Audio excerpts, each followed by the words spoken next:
Hello and welcome to Quarantine Conversations. This is your host, Benjamin Boyce, and today's guest is Katie Herzog, who is a journalist stationed outside of Seattle, Washington. In this conversation, we talk about the downstream effects that the COVID response might have with regards to the economy and ways in which one can survive quarantine and not let their overactive imagination get the better of them, nor their paranoia about a world on the brink of ruin.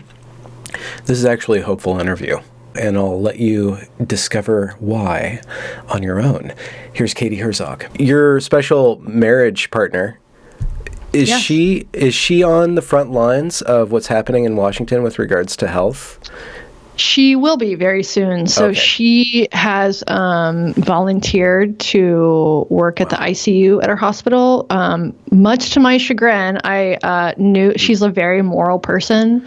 And so as soon as this thing started, I was like, oh, she's going to fucking do it. Yeah. And she did. So I was not thrilled to hear that she was going to be working in the ICU, but yeah, so she starts actually on Monday. She'll start working with COVID patients.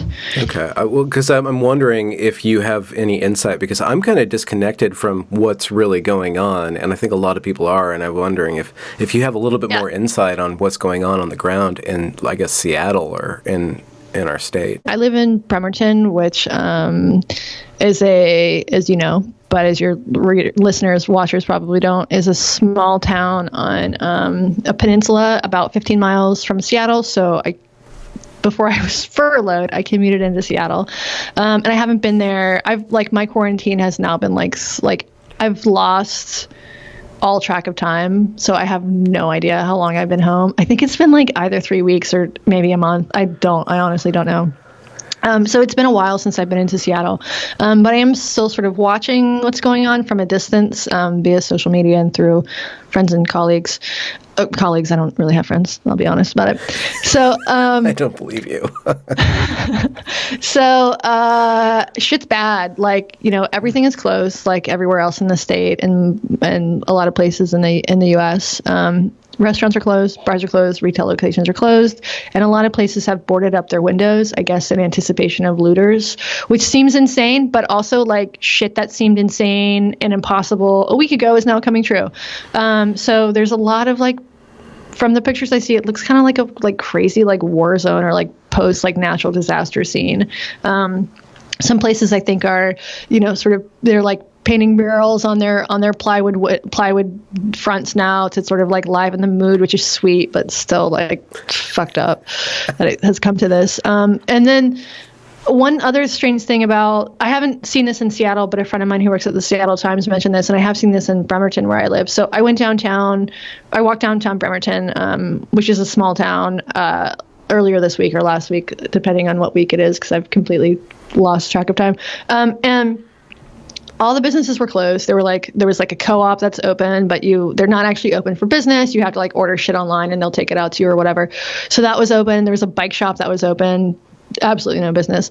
And the only people who were walking around, who were out and about, were visibly homeless or crazy. They were talking to themselves. So it was the rapture had come and taken everybody except for this small sort of tragic population. Just super bizarre. And apparently that's the same thing in Seattle, but just to a much greater degree, because there's a huge homeless population in Seattle, and there's also a lot of people with mental health issues. And so that's kind of who's left, or at least that's what I'm hearing from people. My girlfriend works at the hospital there. And her hospital is in much better position than a lot of the hospitals. But right now they're in the process of so all elective surgeries have been called off. So what they're doing and procedures. So what they're doing is they're getting ready for this deluge of dying people. So they're building units within the hospital that are just for COVID patients. And of course, they don't have the ventilators and the PPE, the protective equipment that they need. So it's really fucking bad. It's the whole thing is just, it's crazy. It's crazy. Crazy. At this point, we're on the precipice. So we still don't know how bad it's going to get. We have projections, but the reality hasn't hit. Right. I mean, we can see what's happened in Italy and in Spain and Germany. So it's not like we're flying totally blind. And there have been it looks like South Korea is doing pretty well. Singapore has done a remarkable job apparently of quashing their outbreak, but they're also Singapore's a totalitarian. They drag you out of your house if you're caught within 6 feet of people. If you can enforce laws like this, you can prevent people from spreading the virus. We don't have that. We have sort of suggestions. Or would you be in favor of a temporary totalitarianism? Do you think that? I started thinking about this when the outbreak started, and I was on a podcast every week called Blabbermouth with my colleagues at The Stranger. And one thing we talked about was how in some ways it was good that this outbreak started in China and not Africa. It started in a place where they had massive infrastructure, they were able to build COVID hospitals within a matter of a week, and then also really limit people's transit. Obviously, it didn't ultimately matter that much because we live in such a globalized society and people travel. But if this was something you have these even more horrific diseases like Ebola, and there's no infrastructure and there's no sort of it's maybe no running water, I think it could be. I think if it had started in a less developed, freer place, it could have spread a lot faster, and it could be a lot worse. I mean, do I think that it's worth sacrificing civil liberties for something like this? Well, yeah, I do. I mean, we're under normal circumstances, I'm incredibly concerned about sort of the creep of authoritarianism, whether it's from the government or from people sort of requesting more authority in our lives, be it from tech companies or whatever. But, when we're in the midst of a crisis, I'm very glad that the libertarians are continuing to beat the drum for civil liberties. But I certainly feel myself very happy to live in a state where they're taking this seriously. I think Jay Inslee has done a pretty good job, and not someplace like Alabama or Tennessee or Texas or wherever where they're saying this is no big deal. It's a leftist hoax or whatever, and we're just gonna go up life as normal. And I think it'll be interesting to see what the death rates are like in places like that compared to places like Washington. And it's interesting in a very devastating, fucked up way. But I am sort of glad to have the heavy hand of authority telling people to stay home right now. Yeah, I wonder if there's a marriage between, or a balance between, personal responsibility and social responsibility, and then having that government there, saying very strongly what to do, and then people take up the slack. If the people as a population can take the responsibility, we don't need it imposed on us. Totally. I think the problem is that we've shown that we can't take personal responsibility, which, one of the unfortunate things about this is since this started, we've still, for the most part, I've still been able to get out in nature, which has been a huge blessing to be able to go someplace that still feels normal, and just to have something to do that isn't in the house. It's kind of the last thing left is going to state parks or national parks or just getting out into the woods. But so many people were crowding trails and campgrounds and treating this like it was a vacation that now those things are closed. So there is this sort of, tragedy of the commons. Some people abused this and treated this like it was spring break, and now, well, guess what? All that shit's closed. But so, yeah, if people had acted more responsibly, then the parks might still be open. But instead, they're closed. So now we're really inside. Yeah, there was a tweet that you published a couple days ago. I don't know exactly when, because time in my head is different too. But you talked about every day's Sunday. Yeah, every day. Or Saturday night, depending on how close you are to the liquor bottle. But when you spoke about cancel culture and how before the outbreak, you were one of the people who was against it or had been canceled or whatever. The conversation's kind of expired, but you said something about bringing that back, or that you now see a use for it, like the public shaming, or some sort of enforcement that's grounds up, or ground up versus top down shaming. Right. Cancellation. Right. I don't think that it's productive or a good idea to pick someone out of the crowd and say this is going to be our this is our whipping boy or whatever for the day. I don't think that's right. And I think John, like, I talked about this on Twitter with John Ronson a little bit, and he said, like, you know, and he's the author of So You've Been Publicly Shamed, which is a book that I recommend for everybody who's sort of interested in this stuff. You know, shame, it's sort of that Christian thing, shame the behavior, not the person, like love the sinner, not the sinner, whatever. And I do think in this case, like, those are sort of pretty good rules to live by. I also, you know, the public part doesn't really need to exist. Like, if there's somebody in your life who is not taking this seriously, who isn't quarantining, who is going about life as normal, I think it would be more productive to go to that person quietly and personally and not start a Twitter dogpile. That said, like, this is a new, like, social norm, and it's one that seems to be very important to enforce. So you can do it by law, you can do it by norm or whatever. And I think some combination of the two is probably what's going to be required in this case. Do you think, now that everybody's inside, that there's more activity on social media? Do you think that it's going to shape or reboot the conversation that we've been involved in with an influx of normies? Do you think that's going to happen, or do you think? That's a good question. Right now, everything is COVID, right? So I have seen less of, like, the culture war stuff, which I'm sort of heartened by, because right now, like I have seen some people just continuing to, like, beat the drum about whatever their pet culture war issue is. And I don't see how people can, like, you know, like, I write about culture war stuff. I think about it all the time. Yeah. Right now, I don't fucking care. I really don't. I don't care about pronouns. I don't care about, I don't care about any of it. I just, like, we're, like, the world has changed in this, like, irrevocable way. And so in some ways I'm, like, glad to see people continuing to beat their dumb drums, because it shows that, like, life goes on, and it does feel a little bit normalizing. Like, I don't know if you saw this, but so I have a new podcast with Jesse Singal, and the other day, so the podcast is called Blocked and Reported, and so we put out the first, and it's a podcast about dumb internet bullshit, which does seem like an incredibly unimportant thing right now. But also, I think that, you know, it can't all be COVID all the time, right? Like, some distraction is good. And so we posted the audio to the first episode of the show. And it turns out there's a podcast called Block Party or Blocked Party or something like that, which we'd never heard of, and we'd never heard of the people who were making it or whatever. But so they accused us of stealing, of, like, the quote, like, the guy who was pissed about it, the host of the show, he's a comic or something. He said something like, "You essentially stole my podcast," which is, of course, like, he does not have a copyright on the word block. Yeah. And also, we didn't steal his fucking podcast. We never heard of his podcast. We never heard of him, right?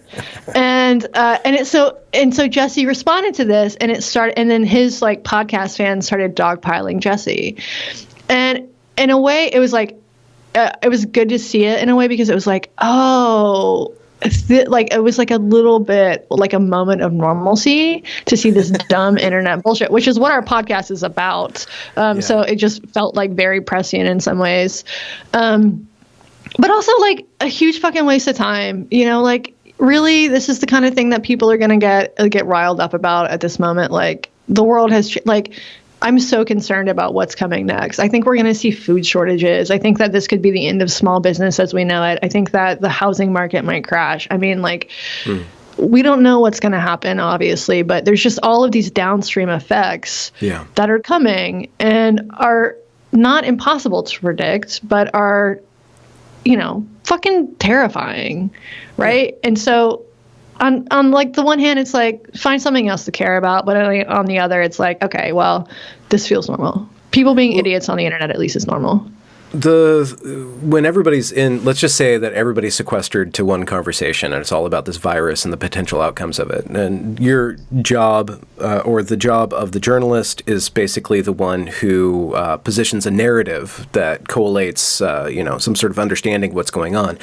When you're facing something that's potentially absolutely terrifying, how do you manage that terror or put it in just the right place to get people on board, but not to, break down social order in a way? Because fear. I mean, I'm not working now. I mean, I got furloughed from my job. So I'm sort of, in some ways, I'm like very lucky that I don't have to like be covering this stuff because so The Stranger. I just don't see how you're not covering it, because everybody knows you as a journalist. So every time you Well, I'm not writing about it. Okay, yeah. I'm like, I'll tweet about it, but I'm not writing like long. Like I was covering it. So the first couple weeks I was covering it. And then my paper essentially like started the process of going out of business because we don't have, and this is not just my paper. This is the Seattle Times yesterday had an article about how this has impacted Washington media, and it is fucking bad. Every alt weekly, the few alt weeklies that are left, all these local papers, they've all gone through furloughs or layoffs or cutting people's salary. It's really, really bad. And there might be no recovering from this. Like this could be the end of lots and lots of local papers as we know it. So what happened is, so I covered it for the first couple weeks. It was like, as soon as this happened, we shifted entirely to COVID coverage, but the paper has no money because all of our income depends on people being able to gather in public, to go to restaurants, to go to bars. We have a ticketing company, like everything is about being in public. And when there's no ads, when these places are closed, they're not buying ads. So we don't have any money. My boss sent like a all staff email saying like, hey, we're going to do a fundraiser because like shit's really bad. And I wrote back, and I sort of thinking it was an empty gesture. I said like, if it comes down to furloughs, like I'll be first in line. Not thinking that would ever happen. And then like an hour later, I got a call and they were like, that is such a generous offer. And I was like, oh, shit. So I took a furlough. You midsummered yourself. I totally did. And for like an hour, it was like, all right, like I don't have to go to work for 8 weeks. I'm going to collect unemployment. This is totally fine. So the next day they ended up laying off 17 people. Out of a staff of maybe 35 or 40. Okay. Yeah. So what we have left at the paper is a skeleton crew of writers who are working now 7 days a week, like 12 hours a day, 7 days a week for pay cuts. So they're working harder than ever. They're making, and I'm telling you, we didn't make much money in the first place. So making very little money, working very hard. And like traffic on the website is up, but there's like less funding. So anyway, it's a total shit show, but I'm also really lucky that, they're like, in some ways, like as a journalist, it's like, yes, you want to be involved in the stories, but in other ways, it's like, do I want to work 12 hours a day, 7 days a week for less money? Fuck no. Yeah. So in some ways, I'm like incredibly lucky that I like furloughed instead of like continuing to work this job that is now incredibly difficult and thankless for fucking pennies. Well, but you are known as Katie Herzog, not Katie Herzog, stranger writer. I mean, you're known as working for the Stranger, but your voice is your voice. I'm just living in a post media company world. I'm a self-starter. Right. Which doesn't mean that I make any money, but I produce my own content. And knows myself. And in that sense, like I also have a big advantage over my colleagues and this is purely because I tweet a lot, but I have like a bigger following than a lot of my colleagues who are like much better reporters than I am, and they can't get freelance work because nobody's ever heard of them, and they had the stability of like working at a staff job, but once that's over, you have to create something anew, and I'm actually doing fine. Like I got another job. I'm freelancing. I have a podcast. Like things are fine for me, other than the fact that my girlfriend is like going to bring home COVID. COVID. My wife. We got married. Yeah. I was going to correct you, but it's a learning is going to like bring home COVID. But so things are actually fine for me. But okay. So to get back to my my question, what is your responsibility as a journalist to position the public's attention on the terror that might be there, but not to allow that terror to overtake the entire conversation? Like, how do you thread that needle? I mean, I think the appropriate way to do it is to report on what is happening and just do it in a way that's like as responsible as possible. I mean, people are going to panic. Like this is a very panicky time. Yeah. What I don't think helped was in the beginning was to have outlets like Vox say like, this is no big deal, or masks don't work, or this is just the flu. Like that to me is like, that's malpractice. They didn't know, obviously. Like I don't think this was purposeful, so maybe it isn't malpractice, but it shows like like a bigger devotion to like, I don't know, churning out content than actually like providing a public service. Do you think that the public's attention on the media will necessarily change because we'll get through this in some way, understanding how the media interacts with the public, understanding the responsibility that the information sharers have to the information and to the public? I think that like I saw distorted and they're never going to be undistorted because right. I mean, I'm a horrible pessimist, but I think you might be right about that. I mean, trust in the media is really, really low right now. It's like the media is like less trustworthy, right? Or it's considered less trustworthy right now than like fucking Congress or Donald Trump, which is insane. But, we have like, the media is not one thing. The media is lots and lots of things. And some people are doing a great job and some people are doing a terrible job. I think that like,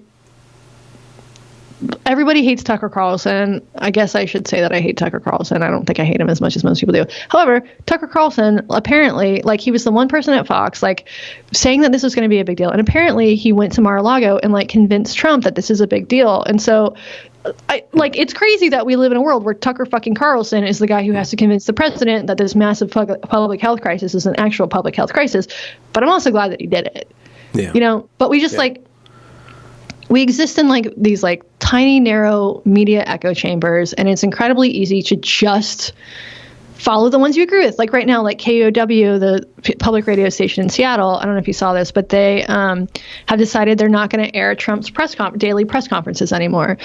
I think this is appalling. Like public radio, if CNN or MSNBC or Fox News or whatever, if a private company or publicly traded company wants to do that, that's one thing. But public media has an obligation, is a public service. It has a fundamentally different mission than every other media organization in the country.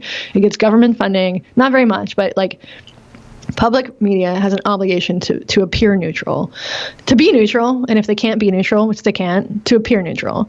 It protects the public media ecosystem from attacks from the GOP, mostly, who wants to defund public media. And so KUOW took this incredibly political stance by deciding not to air Trump's press conferences. And what they're saying is like he's spreading misinformation on this public health issue, so therefore we're not going to air it. Well, he's been spreading misinformation since the fucking first day of his presidency. I don't think they need to air his rallies, but his press conferences, I want to hear what he's saying. He's lying. I know that he's lying. I don't think KUOW consumers need to be shielded from the president's fucking statements. Like, we just need to hear them, right? Anyway, so this is an incredibly popular stance in Seattle because we live in this city where everybody thinks they're part of the resistance, and that should also include our local media. That is a complete misunderstanding of what public media is. Public media is not the resistance. It should not be the resistance. Public media is a public service. It should be neutral. Even when Donald Trump is the fucking president, it is not the place of public media to shield their listeners from his statements. It's to provide them. Anyway, so my point is that like our media consumption, our media diets are such echo chambers that you can, if you're a KUOW listener, you don't even have to hear what the president is saying anymore. Or if you want to hear what he's saying, what are you going to do? You're going to turn to fucking Fox News or conservative radio or whoever's actually airing it so that you can hear what the fucking president is saying about this pandemic, even if what he's saying is utter bullshit, which it always is because he's utterly full of shit. So I don't know if this is going to change anything. It might just make it our echo chambers more intractable, which is just like, I thought after the 2016 election that people would say like, oh, this is a huge problem. Living in these bubbles is a huge problem. And because we live in these bubbles, the media in particular, especially the left-leaning media, was completely unable to predict that Donald Trump was going to win the fucking election. And I thought that would change. And it has not changed. It has just gotten worse, as you've seen with the coverage of the Democratic primary. People are flabbergasted because Joe Biden won. Why? Because people who work in the media are surrounded by Warren supporters and Sanders supporters. And so it's this shocking thing that, oh, guess what? Your own personal views are not in line with those of the American public. And like, to me, it's just like the fact that people don't get this, the fact that other people that like my colleagues in the media do not get this is just like, it's right there. It's right in front of your face and you can't see it. And do not understand it. There's a secret ingredient to certain people that certain people have where they resist that echo chamber, at least enough, even though they have their biases and they consume the media that kind of supports their biases, where they don't get taken up. Like if you look at Reddit, I look at the front page of Reddit, and there's always some sort of politics post that is always one direction. Trump is evil. Bernie Sanders is, the second coming or third coming. I don't know which coming we're on, but and there's a lot of people who are taken up in that, and then there's something in those posts or in that attitude within that progressive bubble that we've seen that rabidly enforces if you disagree, you're going to get punished. And what causes somebody to see that and just resist it or step out of it? And is that person better positioned when a crisis happens? Right. I think that's a great thing. I think that the reality is the thing that is most effective at breaking people out of their bubble is getting ostracized. So expressing some opinion that's against the cultural norm, whether that's, whether you live in Bernie land or Trump land or whatever. If you say something that alienates you from the tribe, I think that is, and the tribe turns on you, I think that is a really effective way to sort of see these lines. And I think you and I both probably know a lot of people who've gone through some sort of controversy, and they've come out of it with having lost their community, lost their friends, lost their sense of tribal allegiance. And I think that's great. Unfortunately, I mean, it can be incredibly painful and sort of disruptive to your life on a sort of a personal level, but it can lead to a much sort of more open mind and just much, I think, a greater awareness of the sort of ties that hold people together, and how these things are sort of artificial, and I think that can be a great thing. Unfortunately, the most effective way to break people out of their echo chambers is to kick them out. And you can't wait for it. It's a slow process, and it's not going to happen to everybody, and you can't really wait for that to happen. So, and I don't know, it requires an event, or maybe not requires, but from the people that I've talked to, I went to the first heterodox conference a couple years ago in New York, and everybody there had a sort of, and so this is for your viewers. This is a conference put on by the Heterodox. Is it Heterodox Academy? Is that what they're called? Yeah, Heterodox. It was formed in coalition with Jonathan Haidt. Was one of the founders of it. Right, and so the sort of fundamental idea of this group is to increase diversity of thought on campus, right? And so most of the people there were liberals, not all, but mostly liberals. And I would talk to people, and everybody had a story about what brought them there. And for me, it was okay, so I wrote a story about detransition, and there was a huge fucking firestorm about this. One guy I talked to was the head of his department at a small college in Virginia, and he opposed a colleague's tenure, and she was a black woman, and that led to all of these sort of downstream repercussions for him. Brett wasn't there, but Heather Hine was there from Evergreen. Everybody had there was a woman from Reed, I can't remember her name, Lucia maybe, who had a Latina woman who had protested against Reed College, stopping teaching Western civilization. And that's sort of what it takes is you stand up for a principle, you get kicked out, and then you can sort of see it, it opens your mind to the need to have diversity of thought or whatever. So how you replicate that process without the personal event, I don't know. Because it requires, sometimes people's minds need to be opened.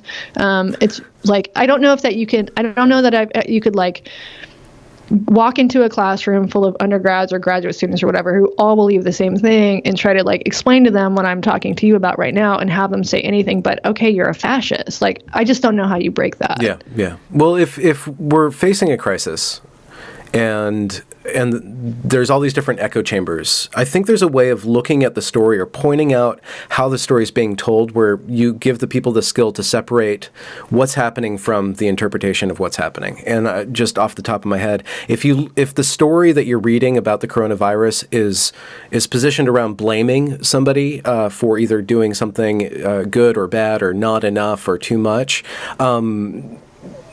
that just like examining why people acted the way they did and separating the behavior, the judgment from what's actually happening. Even though the judgment, the interpretation, the narrative's what's driving a lot of the clicks or a lot of the interaction, because people, it's really easy to agree or disagree. Like that's just the basic manner of communication. It might be the case that the story itself progresses and kind of starts to shatter that need to be in an agreement, disagreements. Like we have to work together. It's not about agreeing or disagreeing. Perhaps. Yeah, but I mean, maybe I do think we're seeing sort of people come together in a way that's very heartening. Sewing masks, industry like pivoting like very suddenly and saying like like liquor distilleries saying like, no, we're going to make hand sanitizer now. All that stuff is like very heartening. It's also sad that it's come to this. Like checking, like everybody check your basement and see if you have a ventilator in your basement. I don't know that that's actually gonna save anything. I had I've been tweeting about my girlfriend being a nurse, and a couple people have offered to send us N95s, which is incredibly like sweet and nice. And now she has 4 N95s, so that will last her like a week. It's still like, it doesn't, this crisis is like on such a more massive scale, and it really should require, I think, government and industry working together to fix this thing rather than like sewing shit out of old t-shirts, because it's just not that effective. Well, if we have the narrative, like we went through the Great Depression, American History 101. We went through the Great Depression, and then there was World War II. And there was some form of narrative that allowed us all to work together during World War II. Right. And it seems like at this point we need that more than ever. We need some sort of civic story or some sort of civic unit. I think it has to be story, or at least that's what I'm concerned with, because if we all have that common ground on some level, then we can, let go of the dissimilarities, let go of like the things that are kind of petty in the sight of a crisis. Right. I think that one of the, World War II, like we had a clear enemy, and that enemy was a country, or was countries, was people, which is maybe a little bit easier than a virus. Because right now, like if let's like picture, like, let's say for a second that there's like, all right, well, we go back in time, like it's like 1936 and Donald Trump is the president and he's battling Hitler. I don't know, like the hatred of, and I fucking hate this man. And so I don't know that, like, there's such, like, I think Trump derangement syndrome is real, and anything that, and I say this as somebody who fucking hates the man, but I also don't think I suffer from TDS. I think that there's such loathing for him that the knee-jerk reaction to anything Trump does is to say it's wrong, right? And I do not think he has done much right over the course of this crisis. But if he does do something right, my hope is that people, the media, the populace would be able to say, like, we can thank you for doing the right thing. I mean, I don't know that that's actually true, that most people would be able to put down their hatred for a second and say, like, let's just rally around this. That does not seem to be what's happening right now. Do you think it's at possible? Least from my observations. Like that we could come together as a country despite having such a contentious point man? No. You don't think so? Don't. No. I don't. I don't know what it would take. I mean, maybe if we were, even if we were like attacked by a foreign power, even if there was like people, like, a lot of us hated George W. Bush, but still around 9/11, you sort of came together as a country for a few moments, but then all of a sudden there's the Iraq War and it splinters apart again. I mean, I think that it's also like Trump is culpable in some way for this. I mean, he didn't go eat a fucking pangolin in China or whatever, but his unfounded optimism that this was just going to go away by springtime or whatever. And his inability to sort of recognize the threat that we're facing has absolutely had a massive impact on the federal government's ability to respond to this. And so it's really hard to look at him and see every way that he has fucked this up and say, like, that's the leader who's going to fix this. Okay. And if he does the right thing, I think that Trump has done the right thing on a couple of points. Like his criminal justice, not his, there was a bipartisan criminal justice reform, the First Step Act or whatever. Trump signed it. I don't think he actually had much to do with the crafting of this legislation, but Democrats and Republicans got together for a brief moment to do some good work. And I really appreciate that. So I'm willing to say Trump has done a couple of good things in office. I think a lot of my colleagues in the media would be unable to make even that one simple statement. He's done a couple of okay things. Mm-hmm. And in the media, sorry, go ahead. No, go. Well, the media is obviously very out of touch with the American people in many ways, but we also sort of craft the narrative that people absorb on both sides, whether it's pro-Trump or anti-Trump. Well, do you think that the need is to do a ground up? We can't look to our leader, or we can't look to our leaders to help us. We have to look and rely on ourselves. We have to become the adults in a way. I don't know if that's possible, but do you think there's enough libertarian spirit and married with upstarter meritocracy?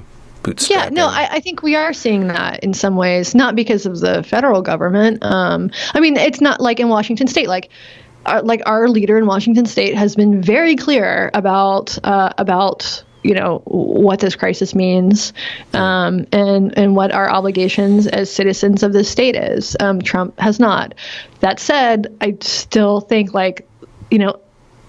industry, with the ventilator stuff, the big concern is the hospital systems being overloaded, not just in places like New York and Seattle, but rural hospitals that don't have any ventilators, and I just don't know that this is something that individuals can come together and fix, because what this means is sourcing ventilators from China. And I have a friend back in North Carolina who does a lot of first response, response to natural disasters and stuff like this. I just got a message from her today. She was asking me if I knew anybody at Amazon or Facebook or one of these very rich companies that could help, because she's found a source of ventilators in China, which is great, but she still has to buy them. And I don't know anybody at Amazon or Facebook who can throw in a few $1 million to pick these things up. So people are still people are doing the work. It's really incredible that people are trying to do the work, but it still requires connections, funding, resources that most of us don't have. So even if we can, plant our own victory gardens or whatever, or sew face masks ourselves, this requires a much, much greater response from the federal government. Elizabeth Warren was talking about sort of a World War II type mobilization just to address the collapsing hospital system. And as much as I think Elizabeth Warren failed at her campaign, I fucking wish she was president right now. Okay. Or anybody else but Donald Trump. Mm-hmm. Okay. So things are pretty dire in your estimation. I am not optimistic. I'm very concerned that food shortages are going to be coming. And all of these things that seemed so impossible a week ago that have come to pass. If farm workers can't get in the United States because of border closures, if farm workers are sick, which is absolutely possible, well, where are we going to get our food from? My household, we've started sort of taking responsibility ourselves, in ways that we can. So we found local dairy and meat producers. We're planting, we're in the process of doing a lot of planting for our summer food stores, but everybody can't do that. Lots of people live in urban environments where you can maybe plant a little herb garden in your window, but you're not going to have a fucking victory garden or whatever. And I am heartened to see lots of communities coming together, delivering food to people who can't do it. There's lots of great gestures here, but this is a virus. It requires, research, development, equipment. Do you think that, how do you imagine it changing the social fabric of, let's just say, Seattle, like the tenor of it? Do you think that the attitudes, the values of Seattle will change or get more progressive, or be shown to show the great parts of progressivism, the community-oriented spirit? I think probably it depends on how dire things get. I mean, best case scenario, nothing changes. That's like best case scenario. Well, best case scenario, like things get better, but I don't think that's likely. Okay. But I think that the changes are going to be way more material, and that's going to have sort of downstream effects. Like, I think most small businesses are going to go under. So that's going to have a huge impact on who lives in the city already, right? So Amazon's going to do fine, but there's going to be a lot of empty real estate, because even if there's like a rent freeze or whatever, well, the mortgages still have to get paid. And even if there's a mortgage paid, well, the banks still have to get paid. Like, so my fear is that we're going to see this great emptying out of small businesses. Like, my sister's husband owns a shoe store, like a running shoe store in Colorado. Well, he had his first, it's been open for 15 years. They had their first $0 day the other day, which was very difficult for them. Like, they're like really considering whether the business can stay open. Well, they can't stay open because the next day they got ordered to close by the governor. So there'll be some bailouts for small businesses, I hope. But let's say this thing lasts for 18 months. There's no fucking way that small businesses, that restaurants, that newspapers, that cafes, that retail places can stay open, can survive 18 months or a year, or I don't know, even 6 months without any income. There's just no way. And that's going to happen all across the United States, right? So we could be seeing the end of small business as we know it. So I think that's going to have a massive effect on who can live in cities, on like right now. So there's a housing crisis in Seattle. Well, the housing crisis might be over soon, because people are not going to be able to fucking live there anymore because there's no jobs. So I think that, like, I'm more concerned about the material effects of this than I am about sort of society coming apart at the seams in sort of intellectual or emotional ways. Because it just, like, I think poverty, just widespread poverty, is going to be the, oh shit. You're still there. The next, I'm still there. Yeah. That worked. Okay. So I'm more concerned about sort of the material effects of this than I am the whether or not we all sort of come together and decide that we should be one. Yeah, well, okay, so looking at it that way, does anything come to mind and how to prepare for that? Or, like, you just hope for the best, start conserving toilet paper, like go down to one sheet per poop kind of thing? I wouldn't do 1 sheet per poop, but what my household is doing 2 sheets for pee. Okay. I guess you can just shake it, but male privilege right there. Yeah. I think that people need to be conserving. I've recommended that all my family members, especially my parents, try to find a local CSA where they can, like, get sort of like find local producers. I mean, in some ways, 10 years from now, we might look back on this and it might have ended up, oftentimes horrible things lead to good things. And what this might mean is, like, more local economies, more local, like, Eat Local it's been sort of like something that either, like, farmers do or sort of like elite sort of, NPR listening, graduate school going, like, PhDs do. You can afford to go to your local farmers market or whatever. Well, if we can't get food from Chile or China or even the Midwest, well, people are going to have to start producing locally. So I think there could be some, like, very far downstream effects that ultimately may sort of benefit community building. But, like, in the immediate next few years, just, like, massive disruptions. And, people might become less, like, consumeristic in some ways. Although I think the consumerism that we do will benefit Amazon and not anybody else.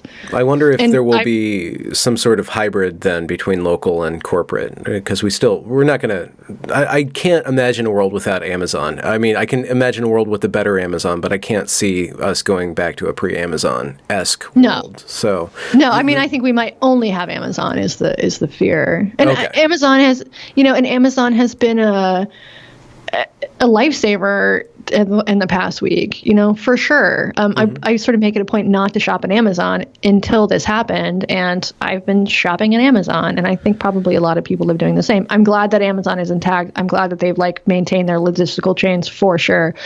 I also wish Jeff Bezos would take some of his billions of dollars and put it towards developing a vaccine or providing ventilators or paying local hotels in Seattle so that healthcare workers have a place to sleep. I'm so appalled by his lack of philanthropy in this moment. I know he's doing important work to keep commerce going, but the dude's the richest man in the fucking world. Come on. Everybody else is engaging in some sort of charity. You can do it too. And maybe he is behind the scenes and he just hasn't done a good job of marketing that. But at this point it's you have benefited massively from commerce. You will benefit massively from this disaster. Give back.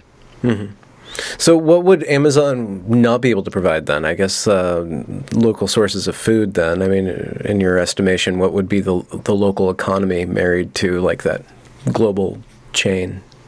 I mean, I think they could provide food. I mean, they do provide food. They do. Yeah. I mean, Amazon Fresh is hugely popular in Seattle. I don't know where they get their food. Oh, they do produce in Seattle? Yeah. Oh, I didn't know that. Okay. Yeah. I think it would be possible for Amazon to, partner with local food producers for deliveries and stuff like that. That would be good. I don't think it would be as good as if they could just cut out Amazon entirely and other people get some of that piece of the pie. But I think this disaster will be really good for corporations that already have money and will be really bad for everybody else. I mean, Amazon could buy up all the fucking real estate in Seattle and install little Amazon businesses or little Amazon bars or bookstores, and there'd be no cashiers or personnel. Robots could run everything. And life would go on. It would just be a little bit, I don't know, paler compared to sort of what life is now. Do you think that socialism might come into vogue broadly in America? Do you think that this might be? I don't know if socialism is quite the word for it, but we are certainly seeing some far left principles being instituted very quickly, and also some libertarian principles. I mean, regulations are really going out the fucking wayside right now. I find it very unlikely that any hospital in America would have accepted hand-sewn masks from volunteer strangers or N95 from construction sites a month ago. And so I think libertarians are really sort of watching. I mean, in a lot of these regulations, I believe in regulation. A lot of regulations are just technocratic bullshit that shouldn't exist. And I think we're really seeing that now and seeing how a lot of these are falling away. And I hope that things like alcohol delivery. So that's illegal. Now it's not, Why should alcohol delivery be illegal? These sort of moralistic rules, I think we're going to see sort of those fall by the wayside. And yeah, some socialist principles I think will take hold. I mean, not UBI, but these checks towards, and universal healthcare is also going to be that's going to really be an issue as people start going bankrupt, but also hospitals are now so hospitals make a lot of their money off of surgeries and procedures and shit like that. So that's not happening anymore, right? Yeah. Okay. Yeah. And so they're also hospitals are busy, but I don't think they're profiting off of this. Yeah, no. So they'll have to rely on the government, at least. Right. Yeah. And so I think there'll be some big bank bailouts. I think there'll be hospital bailouts. I hope there'll be small business bailouts. And all of that is it's a little bit socialist. I don't know if we're going to see the government taking over industries, which is the part of socialism that I particularly am not fond of, because I don't think the government is better at running anything better than individuals. Better than a bureaucracy. It'll be interesting to see what happens with schools. It's I'm pretty certain that Evergreen's not going to survive this. I'm pretty certain. Yeah. They were pinning a huge amount of their hopes on the legislature bailing them out and I don't think the ledge is going to do that this time around. It's any surplus states have or cities have is I think going to go directly in response to this. Or in, like, I don't know if you saw this, but in Seattle there's this massive bridge that connects West Seattle to downtown, and they just closed the bridge. There were cracks in the bridge, so they just closed the bridge, which it's in itself. I mean, if this had happened pre-COVID or post-COVID, would just been a traffic total fucking nightmare. Yeah. So it happened conveniently happened while there's very little traffic, but that itself is like a massive. I mean, I don't know how many billions of dollars it takes to build a bridge. Seattle's a rich city, but come on, after this, like, I don't know. I don't know why I'm completely a noob. I don't know anything, but I could see that the hospitals being overstrained to the point of nearly breaking, but like just barely getting through. Then we'll have this surplus. It might be a good way to redesign our healthcare system or focus a lot of attention on it so that we can take steps to make it much more efficient than it has been. It might be like the shock to the system. Yeah, there has been some discussion about, it's like very difficult to move from state to state and practice medicine in a different state, which is insane. Medicine doesn't, change from Washington to Oregon. So I think they're going to do away with some of those regulations, which will help. Also, this is really just like, I didn't have any idea that there were only like, I don't know what the statistics are nationally, but there's like hundreds of thousands of people per ICU bed in the United States. You know what I mean? Like, we just don't have the capacity to deal with a major public health crisis. We don't have the capacity to deal with a minor public health crisis, it turns out. And so, I don't have any faith that this will get addressed under the Trump administration, but maybe we'll have another president who can actually, like, figure out some of this shit. I also, I'm not in favor of free higher education because I think it devalues a degree. I think it should be free for a small number of people. I think fewer people should be in higher education. I think we need more job training, more vocational education, and less like creative writing majors such as myself. And I think you should jobs. I think fewer jobs should require a degree. I have a degree. I do not need it to do my job.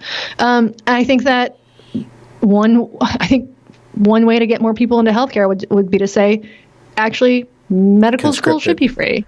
Right. Yeah. Conscripted. Yeah. Or like nursing, like nursing and other health, not just nursing and doctors, but everything downstream of this. Like, we're also going to have a massive crisis when the baby boomers are in their, 70s and 80s, and we don't have enough people to take care of old people. And we're seeing all that now, although their numbers might decline significantly in the next couple of weeks. Not to get too dark about it. So there are like such clear problems, and this crisis is showing us where those problems are. I don't have much faith in our ability to correct the problems. Yeah, well, it's kind of Darwinian in a way. It's just we're gonna survive somehow. I mean, we're not gonna completely be wiped off the face of the planet, but a lot of suffering that could have been mitigated is gonna be in our laps pretty soon. Do you have a plan for? I mean, are you on furlough now, or for your day job, or? So far as I know, they will be paying us. I'm under contract, so I work for a school district very locally, and they said that we don't know how we're going to do it, but everybody's going to be paid through the year. So, I mean, I don't make a lot of money off of that, but there's that. So, I'm going to be there. I mean, people are going to have kids. They're going to need to get educated. So, if everything goes online, if we do some sort of really severe reboot, I think the educational structure will still be there. I don't think that's the state's not going to just disband schools. So no, I think I don't think this is going to be the end of public education by any means. But if this thing lasts for 18 months, which is hard to imagine, we're in week 3, week 4. I don't know what week we're in, but it's crazy. What else do you think about then? I think we gave a lot of attention, a significant amount of attention to a pressing current event. Do you have other things that you're focusing on during your... I've honestly, I've been having COVID dreams and waking up and it's the first thing I think about. Like little viruses just pinging around? No, I had a dream recently that I was at a party, which is something that hasn't happened in a long time before COVID or not. I've been socially distancing for years. But yeah, so I like have like the virus has like entered my dream state. Oh, okay. It's fucking hard to get into with. I mean, like I got married. So there's that, which was like a nice distraction for a day. Although it was like such a COVID wedding that it wasn't. What does that mean? Did you guys wear masks or something? You lift up the veil to kiss? We didn't wear masks, but we did. So like, let me preface this by saying this: like, people are like feel bad for us that our like wedding got canceled or whatever. That's not what happened. So my girlfriend and I were not planning on getting married, and then the virus hit. And so there's a couple reasons we decided to do this. The sort of practical one is that because she works in healthcare and like, it just makes sense sort of to have that legal protection right now in case anything happens. But the bigger impetus was that we wanted to have a wedding. We wanted to do it in a way so that we wouldn't have to invite anybody to our wedding. Like we just did not want to have a wedding. We wanted to be married, but we did not want to have a wedding. And like that includes like not inviting our families. So even if we had had a courthouse wedding, like my mom would have like wanted to fly out and be here. My sister would have wanted to be here. And then we would have like had to invite her family. And then what you have is a wedding. And I just like, I don't want a wedding. I don't want to like stand on a fucking like on a stage and like talk about emotional shit. I just don't want it. It's just fucking painful. It's embarrassing. I'm just not one of those people. I would rather do almost anything else. I would rather like get pelted by eggs than I would like on a stage than like stand up and say vows, which is probably more likely to happen, to be honest. Yeah. So this was really the perfect excuse to do it in a way that means that we didn't have to invite anybody. So as soon as it was clear that weddings were banned, parties were banned, it was like, now's the time to do it. Yeah. Perfect excuse. COVID cover story.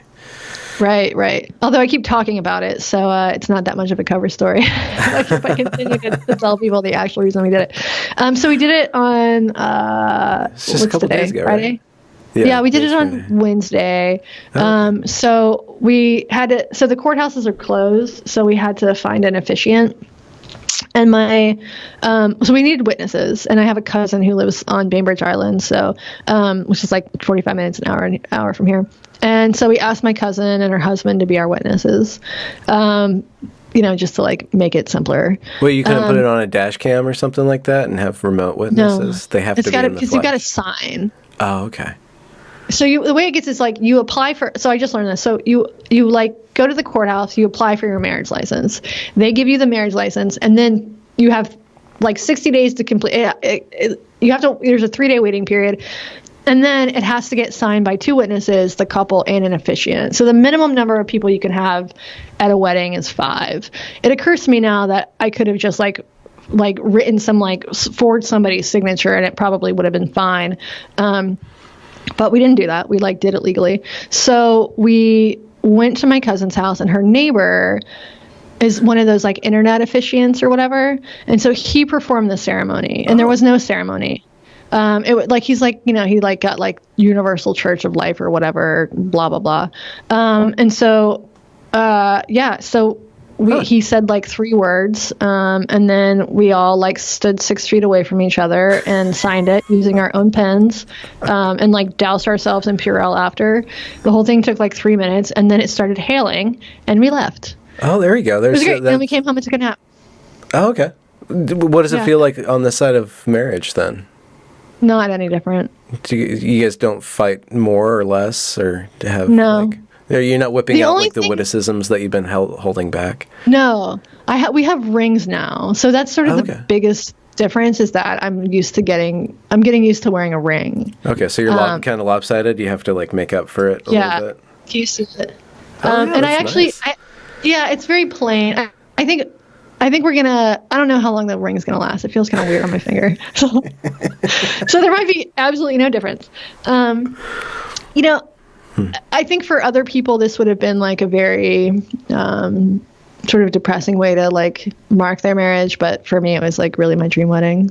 No people, no vows. We're gonna have a weird ceremony with each other where we I don't know do blood brothers or something like that. Yeah. Eventually we'll have a nice dinner and maybe say a few words to each other, but we got a lot of time. We're going to be stuck in this house together for a long time. Yeah. Okay. And so you and Jesse are doing your thing. Is that going to be a weekly podcast? Yeah. So our podcast is called Blocked and Reported.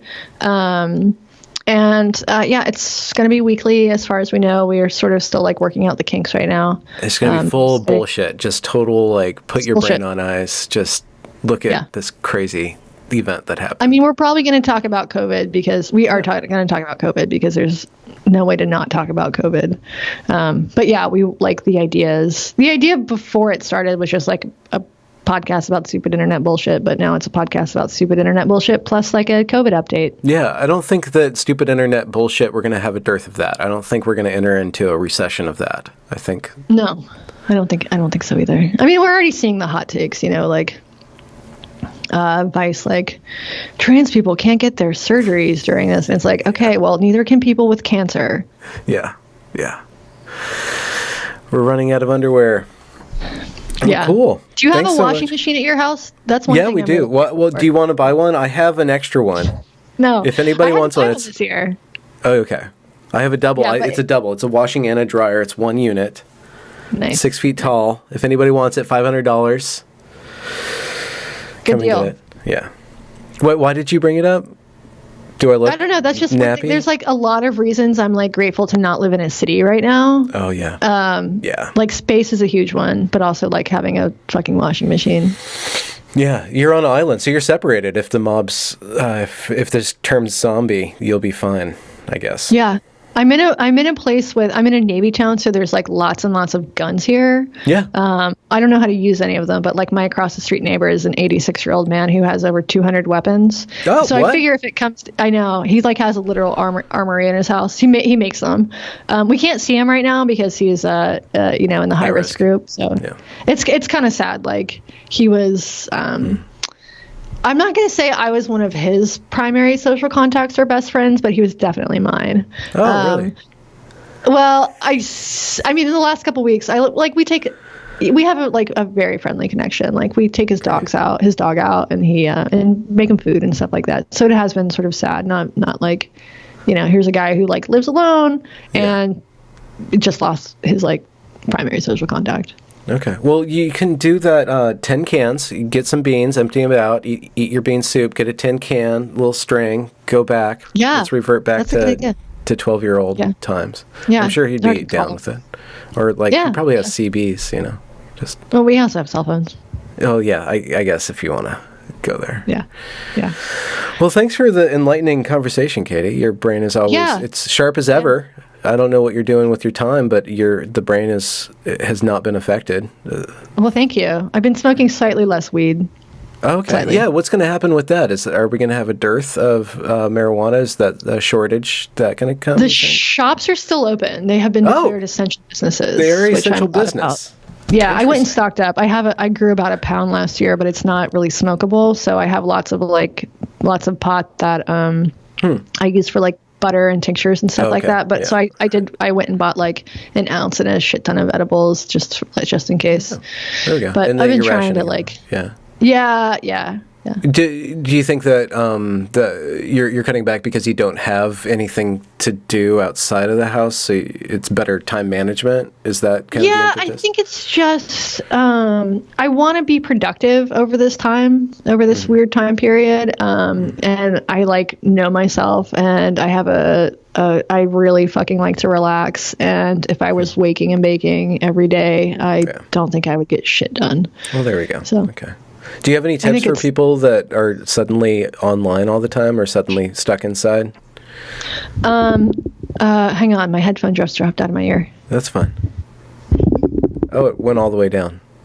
Oh, yeah. Okay. First tip. Don't buy the discount earbuds from Fred Meyer. Fred Meyer buds. I think that there's a lot of stuff I've been like trying to do, but I haven't been doing. Like I've been trying to read, and it's not really working. Like I'll like read the same sentence over and over and over, and then I'm like back to thinking about the virus. I've been like doing a little bit of like watercolors and taking my dog for walks, which has been really good. So survival tips, like I don't know, man, fucking just don't kill yourself. I guess that's the big tip right now. Okay. I can put that out there. Yeah, I'm going to do an episode on solitude and suicidal ideation at some point. Yeah, I think this is I'm like not that social a person in the first place, so I think that this is probably easier for me than it is for a lot of people. My parents are super social. They have really like they do stuff with their friends. They're retired. They do stuff with their friends or their grandkids daily. And I think I'm worried about them. This is like much, much harder on them than it is on me. Yeah. So call your moms. That's what I would say. Call your mom. Skype. Use this technology. Face to face. FaceTime. Yeah. Cool. Well, thanks for doing that with me, Katie. Yeah. Anytime. Good luck. Stay sane out there. Yeah, I'm going to try. Right. You too. Yeah. Talk to you later. Okay, bye. Congratulations for reaching the end of the podcast. If you enjoyed this product, consider donating to this channel via paypal.me/Benjamin Boyce or joining me on Patreon. Also follow me on Twitter at Benjamin A. Boyce. Have a good night.